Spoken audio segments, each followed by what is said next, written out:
नमस्कार शेतकरी दादा मित्रांनो, माझं नाव आहे भगवान तळेकर. जसं की आपण पाहत आहात, याचा ऊसाचं रोप आणलेलं आहे मी. ऊसाचं रोप या ट्रेमध्ये आहे आणि हे जे एक ते दीड इंचाचं एक ऊसाचं कांड आहे आणि त्याच्यामध्ये रोपाची लागवड केलेली ऊसाची, जेणेकरून आता ऊस पण वेस्टेज जात नाही.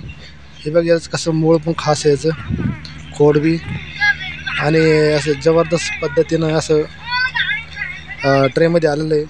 आता हे बघा, यात ऊसाचं बियाणं तर आणलं आहे मी. आमच्याकडे बियाणं म्हणतात मित्रांनो, आपल्याकडे का ऊसाचं रोप म्हणत असेल तर काही मला कमेंटमध्ये जरूर सांगा.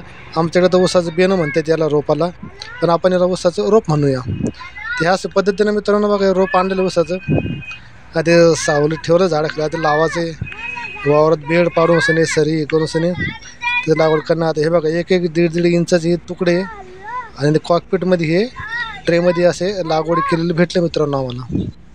आता हे वावर तयार करणं चालू आहे. वावर तयार केल्यानंतर आता त्याला सरीमध्ये अगोदर ओलं करून घेणार आहे पाणी सोडून,